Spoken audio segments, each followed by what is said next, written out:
नमस्कार दोस्तों, मैं हूं गौरव पाठक और आज का ये जो वीडियो है ये एक मैसेज है गवर्नमेंट के लिए, उन छात्रों की तरफ से जो बहुत समय से तैयारी कर रहे हैं। मैं आपको एक छोटी सी जर्नी बताता हूं एक स्टूडेंट की। जब कोई भी विद्यार्थी घर से तैयारी करने के लिए निकलता है तो केवल एक स्टूडेंट घर से तैयारी करने के लिए नहीं निकलता है, उसकी फैमिली उसके साथ स्ट्रगल करती है। जब वो घर से बाहर निकलने के बारे में सोचता है या किसी तैयारी के बारे में सोचता है तो उसके घर वाले ये सोचते हैं कि कुछ समय बाद इसकी नौकरी लग जाएगी और हमारे जीवन की जो भी समस्याएं हैं, जो भी उनकी प्रॉब्लम्स हैं, जैसे भी उन्होंने अपने बच्चे को पढ़ाया है कि थोड़ा और स्ट्रगल करके हम इसको थोड़ा और पढ़ा लेंगे, उसके बाद इसकी कहीं ना कहीं एक छोटी सी नौकरी लग जाएगी, उससे हमारी जो लाइफ है वो सेट हो जाएगी।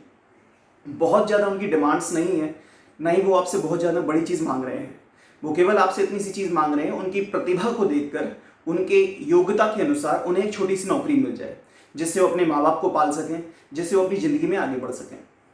और वही बच्चा जब घर से बाहर निकलता है तो बहुत सारे प्रेशर को लेकर घर से बाहर निकलता है। वो उसके पास प्रेशर होता है उसके घर वालों का, उसके पास प्रेशर होता है सोसाइटी का, रिश्तेदारों का, पड़ोसियों का, बहुत सारे प्रेशर लेकर वो घर से बाहर निकलता, तैयारी करने एक शहर में आता है।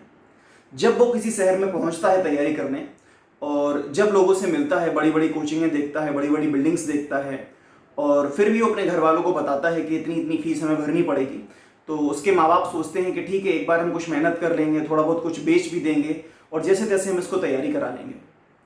तो घर वाले उसके स्ट्रगल में उसका साथ देते हैं, थोड़ा बहुत उसे पैसा महीने का भेजना स्टार्ट करते हैं। वो एक छोटे शहर से, छोटे से गाँव से एक बड़े शहर में तैयारी करने आता है और जब वो तैयारी करता है तो उसका जो जीवन है वो आइसोलेट होता है, उसे किसी से कोई मतलब नहीं होता है।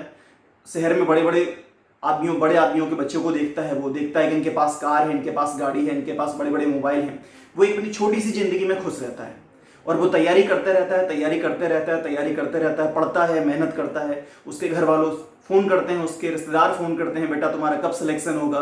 किसी भी शादी में जाता है, किसी भी अगर फॉर एग्जाम्पल अगर जाता है तो उसके पास पहला सवाल यही होता है कि तेरी नौकरी कब लगेगी, तेरी नौकरी कब लगेगी। इस प्रेशर को झेलते झेलते वो पढ़ते रहता है और जब वो इतना पढ़ने के बाद किसी परीक्षा को देता है और उसे लगता है कि 1 साल बाद, 1.5 साल बाद, 2 साल बाद किसी अच्छी परीक्षा में उसके अच्छे नंबर आए हैं और फिर उसे पता लगता है कि वो परीक्षा जो है या तो रद्द हो गई है या पिछले 3 साल से या 4 साल से उसका रिजल्ट नहीं आया है, तो आप समझिए कि कितना प्रेशर उस पर ऑलरेडी था और वो आगे अब कितना प्रेशर झेलने वाला है। वो कितना आइसोलेट है और सोसाइटी से वो क्या एक्सपेक्ट कर रहा है। वो सोसाइटी से कभी ये नहीं कह रहा है कि मुझे आप बहुत बड़ा औहदा दे दीजिए या बहुत बड़ी मुझे आप कोई चीज़ दे दीजिए। वो केवल इतनी सी चीज़ मांग रहा है कि उसकी योग्यता के अनुसार उसको एक नौकरी मिल जाए। दोस्तों, हर आदमी का सपना बड़ा नहीं होता, लेकिन और हर आदमी ये नहीं सोचता कि मुझे बहुत बड़ा आदमी बनना है।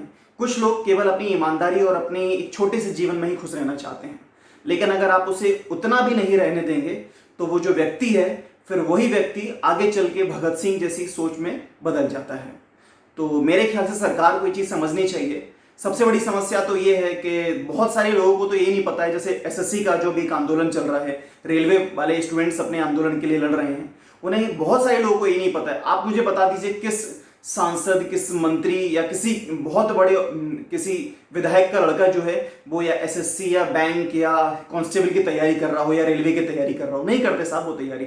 आपके पास ये सब सोचने की आपको जरूरत नहीं है। आपके पास या तो जमे हुए धंधे हैं, हमारी एक छोटी सी जिंदगी, हमारे छोटे छोटे सपने हैं। तो हम केवल इतना चाहते हैं कि हमारे सपने ना तोड़ें। सरकार या तो परमानेंट भर्तियां निकाले और जब भर्ती वो निकालती है तो उस भर्तियों के रिजल्ट जल्दी दे और जल्दी से जल्दी उन बच्चों को नौकरी दे। Please speak up for SSC student and speak up for railway student. मैं हर उस विद्यार्थी के साथ हूं जो इस लड़ाई में उसकी सहभागिता दे रहा है या इस लड़ाई में पूरी ताकत से लड़ रहा है। Thank you guys.